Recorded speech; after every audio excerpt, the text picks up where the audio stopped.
Hi, welcome to NAXSA's premier podcast. I'm James McRay. I'll be your host. I am the Director of Marketing and Media at Arcosa Shoring Products. I am also the NAXSA Communications Committee Chairman. NAXSA stands for North American Excavation Shoring Association. Its purpose is to promote the safe and efficient use of excavation shoring practices. The organization was created to represent manufacturers and equipment distributors with a shared common goal of maintaining safety in the excavation shoring industry with a result of zero deaths and injury. I'm very happy to have with me on our premier podcast, first, Dawn Morse. She has worked for DP Nicoli, the distributor of trench safety equipment, for almost 20 years. Dawn not only trains competent person classes, she actively participates in multiple safety committees, working to spread safety awareness, striving for zero trench fatalities. Dawn, tell me a little bit about DP Nicoli. Where are you located? Where are you headquartered? Where do you have branches? Hi, thank you for having me. So I currently am in the Boise market. We just opened up here in the last 10 months. We have our corporate office out of the Portland market in Lake Oswego. And then we have 4 locations in Washington and 3 locations down in California also. So we basically cover pretty much the West Coast. Okay. And also with us is Cisco Sarmiento. He has been in the construction industry since 2001. He started his career in construction, working for a commercial underground contractor in Arizona and Caterpillar, before finding his home at Trench Shore Rentals, where he has been since its inception in 2004. I believe you are headquartered in Phoenix, Arizona. Tell me a little bit more about your company, Trench Shore Rentals. Awesome. Glad to be here with you guys and to be invited to this podcast. So we started off here in Arizona. We branched out to Texas. We service New Mexico, and we also have representation in Southern California. And we are a resource for all that need us, and we're glad to grow. And we work alongside great companies like DP Nicoli and Dawn, who's a great representative for our industry. Dawn has the distinct pleasure, I guess I would say, of she's the one that really tracks down all of the reports, all of the news reports, all of the anything that has related to trench incidences. She finds it and she emails it to pretty much everyone in the association. Eventually it gets to everyone. It kind of surprised me that many of the news articles of the trench incidences, one of the things I've noticed is that some reports indicate that there was no trench protection at all. There was nothing there. There was no trench box. Other reports indicate that there was a trench shield there. There was trench protection equipment there, and it just wasn't used. What do you think is the reason why some contractors, have equipment there and some do not? What do you think, Dawn? So it's a good question. First, I'd like to make sure and plug Trenching and Excavation Safety Task Force, who also tracks all these jobs. It's a group of us that track these jobs. So I just want to make sure I don't take all credit for that. Both situations, trench box on site, no trench box on site, both are horrible. When the news is reporting these and you're seeing the overview of it, the first thing I'm looking for is, was there a trench box there? I am disappointed equally when I see no shoring as I am when I see a trench box off to the side that wasn't being used. So I don't know that one is more negligent than the other. I think that people not being qualified and vetted to do the work, like had they done it before, not done it before, knowing the rules is part of the bidding process. And I'd like to see that these smaller contractors that are kind of popping up out of the woodwork get the training and have the training to have the proper equipment on site and to know what the proper equipment is to have on site and then use it when it's on site. So I guess I'm just surprised with all the training and suppliers around and the push for safety in the trenches from the federal level. It's a priority. 39 deaths last year in trench related incidents is unacceptable. So I don't have a good answer to your question other than know what you need and use it. I guess Sure. that would be all I can say on that one. What do you think, Cisco? Don's absolutely right. It's hard to just pick the lesser of the two evils. But at least with the fact that when there's no education, you have a plan. Like Don said, you can find a way of fixing that. I think what's more frustrating, what is more infuriating for all of us in the safety industry is when you see equipment and they just have a complete disregard for the hazard and they blatantly break the rules. Because how do you fix that? Like that's a harder challenge than just educating them or providing them a resource. It's them Right. ignoring the dangers. But when there's no shoring, you can at least have a hope that there's a possibility that they weren't educated, that the contractor didn't give them the resources, and you have at least a step forward in the right direction. It's not an excuse. Don's absolutely right. You shouldn't come into our industry without having the knowledge, but it's a little harder for me to be on a job site when someone gets hurt and there's a shore box right next to the excavation, or they walk outside of the shore box, or they don't use Right. the hydraulic equipment properly. That's just a little bit of a bigger pill to swallow for us to fix this issue for all of us. Those contractors, again, that they know and they're just blatantly disregarding it. Why are they doing that?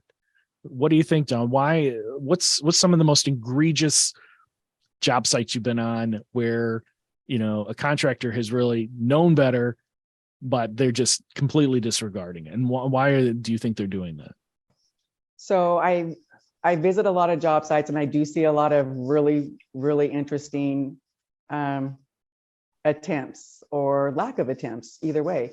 I think that the reason that they do it is production. That's always the number one answer when I ask that question in a class, like, why are you not having shoring on site? Why are you not, determining your soil type so you know what kind of shoring you need? And it's always about production. And I just always tell them, nothing slows production down like an incident. And not having the equipment there is what creates the incident. Like that's the common denominator there. Vertical walls don't always stand. They're gonna at some point fail. You just don't know when. And a lot of times these guys, a lot of the contractors that I'm running across that are not following the rules, and so many do also, I wanna say, is the ones that aren't aware that there's even a rule to follow. They're people that have come into the industry from something different and now added this to their diversity program for their company, and they just haven't taken the time to get trained in what the rules are for that. So, and I'm a big advocate for you're your best advocate for safety. So if something feels unsafe to you, then say no. Practice being a parent and say, no, it feels really good. I'm not getting in that trench until it's shored, kind of thing. So I think the thing with NAXSA is that we have the potential, we will actually have quite a commitment after this year of all the smaller companies that don't have a safety director, telling them what the rules are, reminding them of what the rules are. We have that opportunity through NAXSA to reach all those smaller companies and municipalities that aren't maybe aware of all the training required. But some of the things that I've seen, duct tape, I see a lot of duct tape, and I'm just here to tell you, if you have a piece of tab data that says duct tape is an option, I would love to see it. Otherwise, get it off the trench boxes. They use it for spreaders. Sometimes it's kind of comical. I've seen 20-foot deep trenches with guys pop up out of them with no shoring, just a box off to the side that's not deep enough for the whole trench. And, it's about production, and they just don't get what really stops production is the incident. What do you think about Cisco? What's your thoughts? Well, Don brought up a great point, is the payment they make for a mistake isn't going to be financial or production, it's their life. And maybe a lot of them don't realize, but if they get hurt, the project isn't stopping, right? I teach this in my classes. I've been doing this for 18, 19 years. I have yet to go to a project where everyone's ahead of schedule, under budget, where the project manager comes on and says, hey guys, go ahead and take a week off. We're doing so well on this job, right? Every single job known to mankind is behind schedule, over budget, hurry. And sometimes they put that emphasis instead of, hey, I got to do this safely. This is going to get done regardless. The difference is I'm going to be alive to watch it get built, to enjoy whatever's getting built. Because if someone dies, it's going to be sad for a couple months, a couple weeks, investigations. But guess what?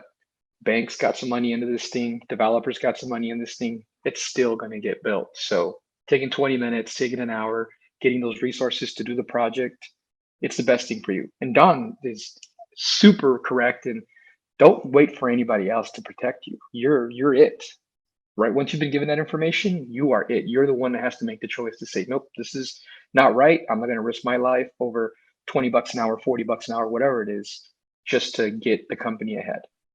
Right? Absolutely. Cisco, in contrast to that, tell me a little bit about maybe a contractor that you've been out to see their job start, and they've kind of gone above and beyond even just the bare minimum, the minimum standards for safety that are required. What's something that you catches in your mind when you went out and said, hey, these guys are really on the ball when it comes to trench safety? So we have a local contractor who, and it's not just our customer. He deals with all of the local shoring companies here. It's just whatever resources you can get, but they make a habit of always getting their employees trained every single time that a job starts. And they don't have a lot of employees. It's the same class, the same people. They just cycle them through them. The owner really puts this whole emphasis of education because he recognizes that he's not there, but he lets them know, hey, listen, your life, you're our biggest asset. And he just gives them, empowers them to make the right choice. It's a smaller company, ironically, that has this. And I think that customer, that owner values the fact that if he keeps his employees safe, if he keeps them educated, he doesn't have to retrain them. He doesn't have to deal with fines. And he financially benefits from it in a kind of roundabout way. But also it shows to his employees that, hey, listen, this guy is really has our best interest, and he gives them the option, hey, you are in charge of the safety, you educate yourself, you tell me what you need and I'll get it for you. All right, I'll give you the tools and training. And just working with those companies is always easier to work with. You can tell that they have less issues because they prioritize safety over the project. Whatever they need, even things that aren't necessarily required, confined space equipment in some situations where they don't need it, over engineering systems, but it's just easier to work with those companies because you can tell, hey, they're going to be here next week, they're going to be around, and whatever happens as far as production goes, they're going to do it safely. What have you seen, Don, that's really kind of, impressed you? So I agree with Cisco. The companies that go above and beyond are so impressive, and not only that they go above and beyond, they mentor others that are smaller that maybe don't know the rules, and they take on contractors that are working near them and educating them, or bringing me or someone someone from the industry out to help do some training if they see something that's not done. I love it when they step up and start taking ownership of the industry, not just their project, but of the industry education, because this is a lot to do with just training. More training needs to be done, clearly. But also remembering that OSHA subpart P is the bare minimum of the requirements. There is nothing but praise to the people that go above and beyond that for their safety requirements. I would much rather, of course, see that going above and beyond than just doing the bare minimum. And we're trench equipment distributors and manufacturers, but as trainers, we often we most certainly do talk about sloping as that third trench protection system. It's viable, it's quick and easy. What is some of the good, bad, and ugly that you have seen contractors in their attempt or their very good execution of sloping? I'm just curious. Inside the city limits, on a lot of these slopes that I see are not legal. They don't have the space to slope out even the top 4 or 8 feet. So if they're sloping correctly, per the standards. So I'm always curious what they're really saving by doing a slope rather than just ordering another box or getting another box from their yard brought over. I've seen people try to put hydraulics above a trench box to accommodate, and then I am inclined to let them know that doesn't follow the tab data. The way hydraulics work is they apply pressure, which has to be equal. These are the kind of things that they don't think about, that they just think it's a solution. Whether it's the right solution or not is maybe not as far as they're going with the thought process. But I have seen some beautiful benching done, also not compliant, but beautiful work done, but they're not following the regulations on how much that first horizontal cut needs to be to catch the remaining bench up above. So there are plenty of contractors that do it right. There's just a lot more than I knew about not doing it correctly, I guess. How about you, Cisco? I mean, you've seen some good use of sloping, some bad use of sloping? Yeah, we had a huge pipeline that was on the edge of town here a couple of years ago where it was just robot welders, they had scrapers, and they just did it right. They mathematically calced it out, and they just sent heavy duty machinery, and they just sloped out a properly sloped bench and slope on all of this project. It was wide enough where you can run a 613, 623 scraper, huge piece of machinery, and they just cycled it. But to Nice. Don's point, about 95% of the slopes and excavations that you see here aren't done correctly. Part of it is you walk up to a project and you see a bench and you ask them, hey, what kind of soil do you have? And they proudly go, it's sea soil. And you're like, well, why do you have benches here? And their eyes get big and go, what do you mean? Right? That's like, okay, Yep. well, you're not really understanding what the scope of it is. Or you walk up to a slope and it's so dark down there that all you see is little white eyes like in cartoons because it was just so poorly sloped that you're like, hey, this thing should be close to, to 40, 50 feet wider than what it is. And just because your operator took a little bit, but there are options for them to do it. But to Don's point is there's so much projects, especially in bigger cities like Phoenix, where they're very limited to space. So even if they wanted to, they couldn't. Existing utilities, roadway structures, they're just not going to have the room to properly do it. As much as they want to, they're going to have to resort to other shoring systems as their protections. So, Don, Cisco, we have a huge challenge ahead of us, especially with contractors that are they're not gonna bother. They're going to put their workers in harm's way, potentially a fatal situation. How do we get to those workers and put enough knowledge in their head about the dangers of trenches that, again, before they get on that ladder, they're going to think to themselves, is this safe? What can we do? So I'm glad you asked that. As an organization, NAXSA, who is, as you said, engineers, manufacturers, and suppliers, all focused on safety. And for Cisco and I both, we get that we're a shoring provider. We're supposed to be selling and renting equipment. But I tell you, when we go on a job site, we become safety people. We care about you. We care about what's going on your job site. And the salesman in us is no longer there. We're about the safety education. And NAXSA has that same mentality. We have the opportunity, May 1st through the 5th, we'll be having the NAXSA Shore It Up for Safety Week. And I challenge every NAXSA member and everyone in our industry to get out there and talk to as many people during that week, whether it's a toolbox talk, whether it's a competent person class, whether it's a stand down on a job site, whatever you can do to get out there and continue to share awareness on safety. Because we've not started off really good this year. We've already had 3 trench incidents reported in January. So I don't want to see us beat last year's record of 39 as an all-time high. So that's what we do as NAXSA is we commit to getting out there to the people in the field to share this information.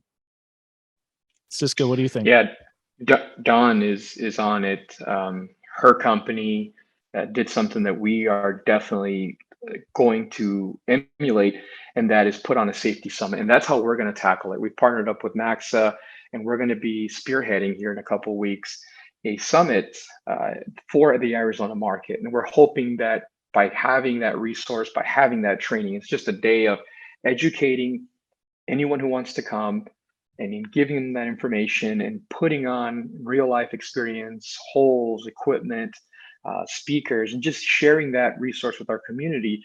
Like Don says, we're salespeople. We deal with trying to provide them a service, but in reality, people who are successful in industry don't sell equipment. They become a relationship partner with them and provide them with knowledge and guidance and let them know, hey, listen, we're here for the safety of your employees. We're here for the safety of your company and give you the resources. And we're not going to sell you the most expensive thing. We're going to give you the best option for your job so that you can stay alive, come back next month, come back next year, and build that relationship with us. So when people call us sales guys, I think they misunderstand it, because in reality, what we're doing is that we're selling the relationship, we're giving you resources, we're giving you options, and we're trying to continue the progress of your work, which we live off of, which we inherit, and we can build that relationship. And that's how we're going to tackle it. And it takes all of us. And we're very glad to be part of this podcast. We're very glad to be part of NAXSA. And I've learned so much from working with Don and Greg just this past couple of years that I feel like I'm growing, which makes me a better asset for my community and for my contractors here in town. Anything else? Any other thoughts? Cisco, we'll start with you on that.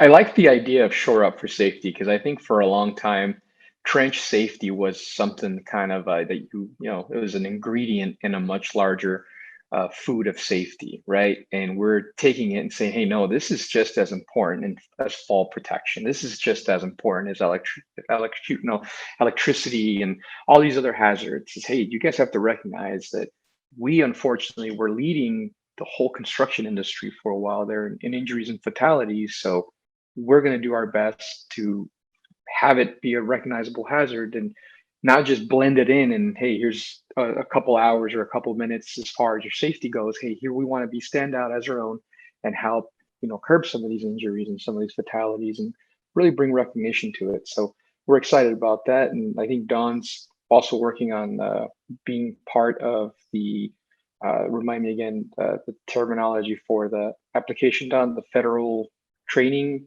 subcommittee, or yeah, we have a training committee. We have in NAXSA, we have so many committees all evolving around safety and subcommittees under the safety title that we can focus on. And I might mention that we have NAXSA coming up. Our NAXSA convention comes up February 16th, 17th, or 15th, 16th, and 17th in Arizona. And if you're out there hearing this podcast and you're a safety professional or you're a supplier in your market, and you want to get together with other people that have great minds thinking about what we can do to make this a better, safer industry, sharing ideas and thoughts, please reach out to any of us. We would love to have you participate. We're always looking for any ideas to make it safer, to be safer, to slow this trench-related fatalities down. The numbers are just too fast, too high and too fast. The Ask NAXSA hard hat sticker, get a supply, give it to your customers, and encourage them to get it on their workers' hard hats. Again, answers right on their hard hat. We're hoping you will join us for our next podcast, which will focus specifically on trench safety training. What is in that class? Who teaches it? Why is it important? Until then, thank you very much, Don Morse, for joining us. Thank you, Cisco Sarmiento, for joining us. And I hope everyone has enjoyed our first NAXSA podcast and hopefully learned something from it. And you will join us for our next to be determined podcast. Thank you, everyone.